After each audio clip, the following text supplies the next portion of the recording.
Hello नमस्कार सत श्री अकाल अस्सलाम वालेकुम। कैसे हैं जनाब? तो साथियों, बोला था ना रमजान मुबारक चलता रहेगा, 30 दिन कुछ ना कुछ होता रहेगा।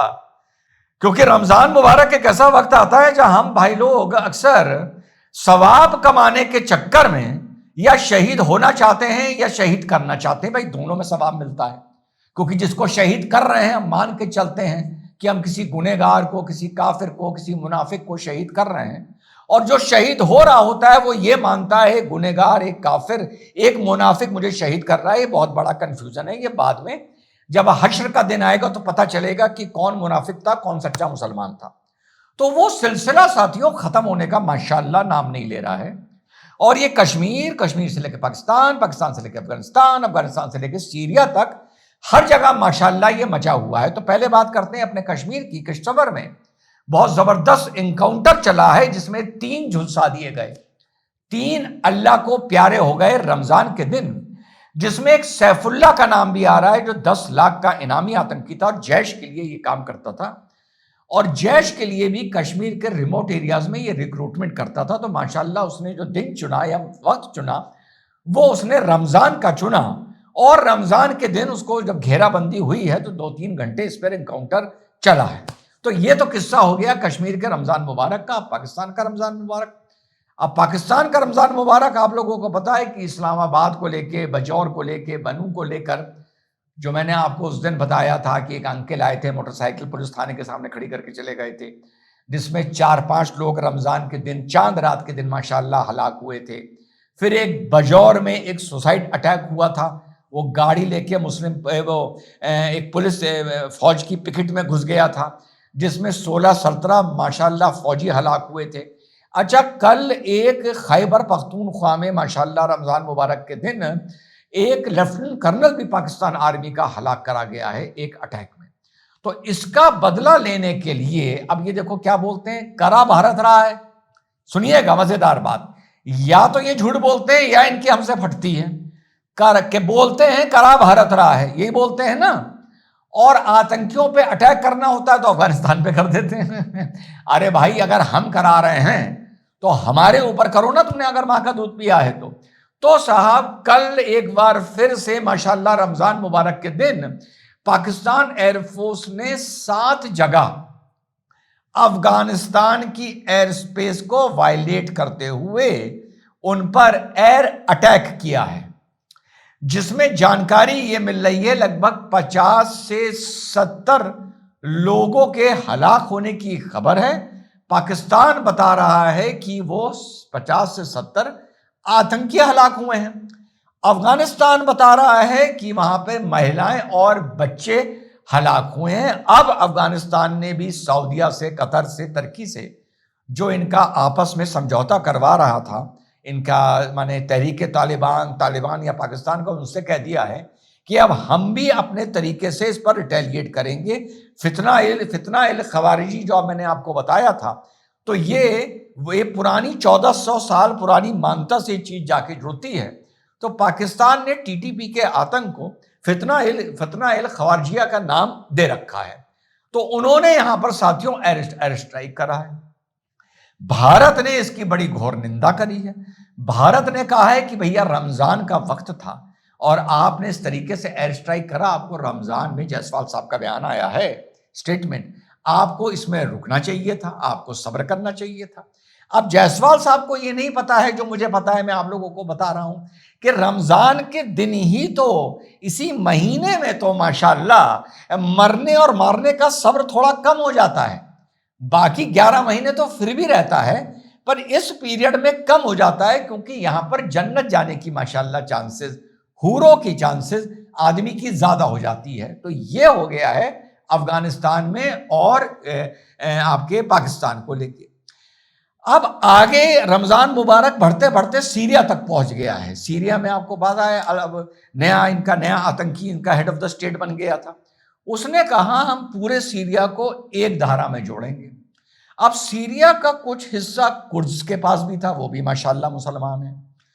तो अमेरिका ने उनकी शुरू में मदद करी थी, क्योंकि वो जो आपकी ऑर्गेनाइजेशन है उसका नाम लो तो ये रेड फ्लैग कर देते हैं, IS वाली, समझ गए ना। तो वहां पर उन्होंने, कुर्द उनके खिलाफ लड़े थे। अब लेकिन जब अल-शबाब क्या नाम है उसका, जो नया इनका आतंकी state of the head of state बना है, तो उन्होंने जब कुर्दों को खदेड़ना शुरू किया तो कुर्द्स के बहुत से एरिया में ये आईएस वाले जो बगदादी वाला ग्रुप है, इसके बहुत से आतंकियों को वहां कैद में रख रखा था। और एक इनका अल-हौल कैंप था, वो एक तरह से कैंप भी था और वो एक तरह से प्रिजन भी थी। वहां पे 30-40 हजार बगदादी के ग्रुप के आतंकियों की जुड़ी परिवार रह रहे थे, परिवार। तो जब सीरिया ने इनके ऊपर अटैक किया, सीनियर आर्मी ने, इस पर देखिए आप लोगों को याद होगा, मैंने पहले वीडियो भी अपलोड किया था। तो कुर्द वहां से भागे, जब भागे तो आगे के लिए उन्होंने एक मुसीबत खड़ी करने के लिए जेलों के दरवाजे खोल दिए और वहां से कई आतंकी भी फरार हो गए। अमेरिका कुछ को लेके तो एयरलिफ्ट करके दूर भागा है, मेनलैंड इराक में भागा है, लेकिन जहां पर उनकी महिलाएं, बीवियां और उनके बच्चे जो धीरे धीरे माशाल्लाह जवान हो रहे थे, 12 साल, 13 साल, 14 साल, ये उम्र काफी होती है आतंकी बनने के लिए, तो साहब वहां पर उनके दरवाजे खोल दिए गए और वहां से खबर आ रही है 20 से 30 आतंकियों की महिलाएं, और ये रिपोर्ट बता रहा है, सीरियन गवर्नमेंट बता रही है कि यहां पर नई फसलें तैयार की जा रही थी आगे आतंकी बनने के लिए। अब वो भाग गए। अब वहां पर बगदादी के गुट ने, फिर से बता दूं, नाम लो तो रेड फ्लैग हो जाता है वीडियो, तो साहब वहां पर उन्होंने एक कैरावान ऑफ जिहाद निकाला है। वो कह रहे हैं कि हम पूरे सीरिया को कैप्चर करके रहेंगे, क्योंकि सीरिया में जो सरकार चल रही है वो मुनाफिकों की चल रही है।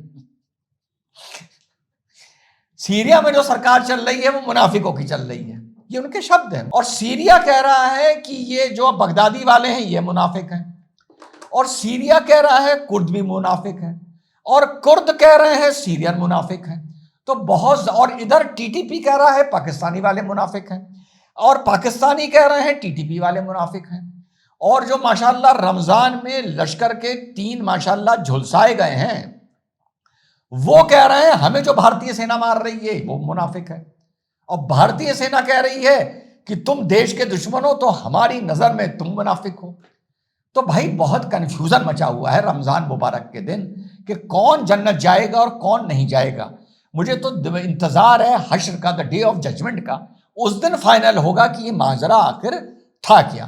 तो अब सीरिया में फिर से आईएस वाला बगदादी एक्टिव हो गया है, फिर से उनके लड़ाकों का। अच्छा, ये भी खबर है कि कुर्द जब विड्रॉ कर रहे थे वहां से, तो उन्होंने अपने कुछ वेपन्स भी इन लोगों को दे दिए हैं, ताकि एक माशाल्लाह यहां से शुरुआत हो और सीरिया में फिर से एक सिविल वॉर का जाकर वहां पर माहौल बने।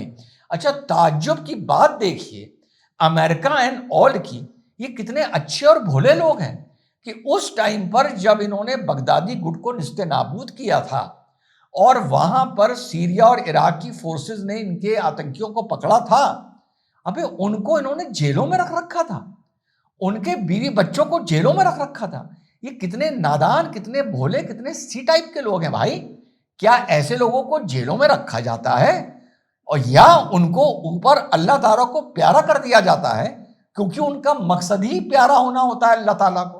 तो ऐसे आदमियों को जेल में रख के आप उनको भी अल्लाह ताला से दूर रख रहे हैं और खुद एक गुनाह कर रहे हैं कि आपने उनको अल्लाह ताला से दूर रखा। तो उनकी भी जेलें थी। मुझे ये सोच सोच के ताज्जुब होता है।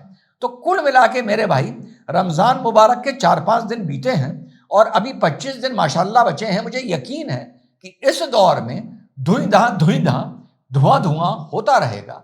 जैसा मैंने बताया, यही दौर है सबसे प्यारा, सबसे खूबसूरत, जब आपको शहीद होना चाहिए या आपको दूसरे को शहीद करना चाहिए। जय हिंद, वंदे मातरम, खुदा हाफिज़।